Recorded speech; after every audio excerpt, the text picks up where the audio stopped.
भारतीय इतिहास के कुछ पन्ने ऐसे हैं जिनका ताल्लुक आजादी की लड़ाई से तो है, लेकिन राजनीतिक या कुछ उनकी ही वजहों से उन पर ज्यादा रोशनी नहीं डाली गई। इन पन्नों में 1946 में हुई नौसेना की एक बगावत का जिक्र है।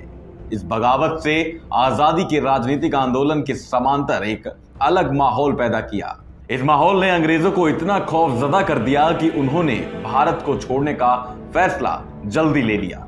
इस बगावत ने अंग्रेजों को यह एहसास करा दिया कि यदि और अधिक समय तक वे भारत में टिके रहे तो वापस ब्रिटेन भागने का रास्ता भी बंद हो जाएगा। भारतीय इतिहास में शायद इस तारीख को और इस बगावत को ज्यादा तवज्जो नहीं दी गई, लेकिन यह बगावत आज भी हिंदुस्तान की आजादी की लड़ाई में खास अहमियत रखती है।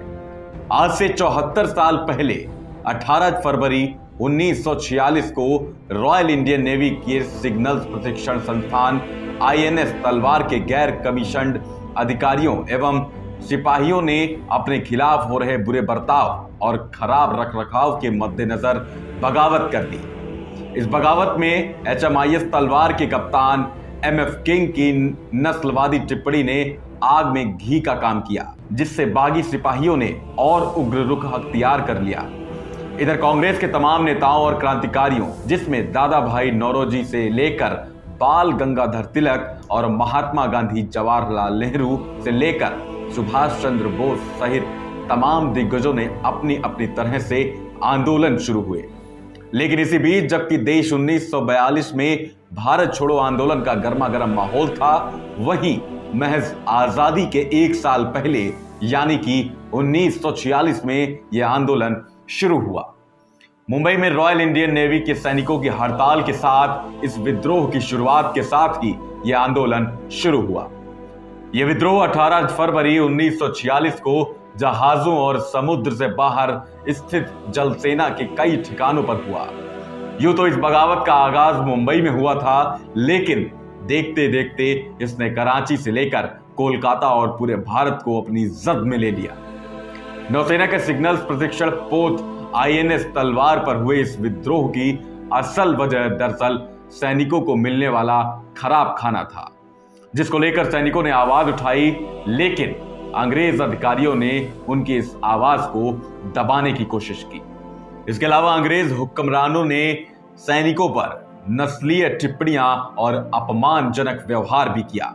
इस वाकये और खराब बर्ताव से गुस्साए नाविकों ने 18 फरवरी को भूख हड़ताल कर दी, जो लगातार फैलती चली गई।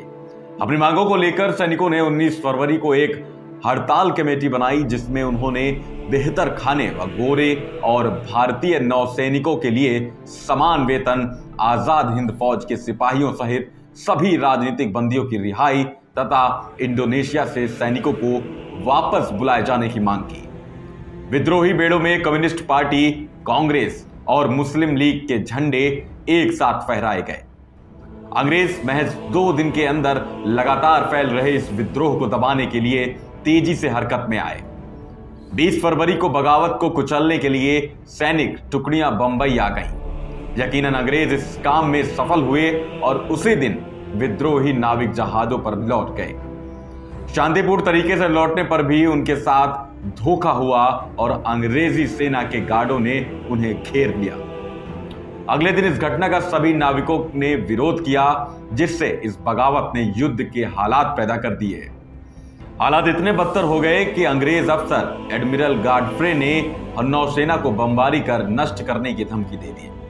हालांकि इसी वक्त लोगों की एक भीड़ बागी सैनिकों की मदद के लिए गेटवे ऑफ इंडिया पर खाना और अन्य मदद लेकर उमड़ पड़ी। इस बगावत की खबर पूरे देश में आग की तरह फैली। इस बगावत ने धीरे धीरे कराची, कलकत्ता, मद्रास और विशाखापत्तनम के भारतीय नौसैनिकों और दिल्ली, ठाणे और पुणे में मौजूद कोस्ट गार्ड को भी अपने प्रभाव में ले लिया और उन्होंने भी हड़ताल शुरू कर दी। इस आंदोलन की आंच इतनी तेज थी कि महज 4 दिनों के भीतर ये बगावत देश के 78 जलयानों, 20 स्थलीय ठिकानों पर फैल गई। आंकड़ों पर गौर करें तो तकरीबन 2000 नाविकों ने इस हड़ताल में हिस्सा लिया। बहरहाल नौसैनिकों की इस हड़ताल का असर पूरे देश के राजनीतिक आंदोलनों पर दिखाई दिया और इसी दिन कम्युनिस्ट पार्टी ने बंबई में आम हड़ताल बुलाई। हालांकि मजदूरों को नौसैनिकों का समर्थन करना भारी पड़ा। मजदूर प्रदर्शनकारियों पर सेना और पुलिस की टुकड़ियों ने हमला किया। इस हमले में करीब 300 लोग मारे गए और 1700 लोग घायल हो गए। इस हिंसात्मक कार्रवाई का असर काफी भयावह रहा, जिसका सबसे ज्यादा असर खुद ब्रिटिश सरकार पर ही दिखाई दिया। कराची में तो नौबत यहां तक आ गई थी कि हिंदुस्तान जहाज से नौसैनिकों का आत्मसमर्पण कराया गया। इसी दौरान बंबई वायुसेना के पायलट और हवाई अड्डे के कर्मचारी भी नस्लीय भेदभाव के खिलाफ हड़ताल पर उतर गए। इस हड़ताल की वजह से हवाई अड्डों के पायलट भी इस आंदोलन के समर्थन में आ गए। इस आंदोलन की आग से पूरी कांग्रेस पार्टी और उसका शीर्ष नेतृत्व डर गया था। ऐसे हालात में इस आंदोलन को रोकने के लिए खुद सरदार वल्लभ भाई पटेल को आगे आना पड़ा। सरदार पटेल ने 23 फरवरी 1946 को नौसैनिकों को आत्मसमर्पण के लिए तैयार किया।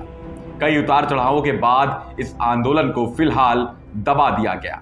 इस आंदोलन का जिक्र इतिहास के पन्नों में कहीं कहीं मिलता है, लेकिन इस आंदोलन ने ऐसी चिंगारी को हवा दी जिसने ब्रिटिश साम्राज्य को हिंदुस्तान को जल्द से जल्द छोड़ने पर मजबूर कर दिया। आज के इस एपिसोड में इतना ही। बाकी अगले एपिसोड में मिलते हैं एक नई कहानी के साथ। तब तक के लिए जय हिंद, जय भारत।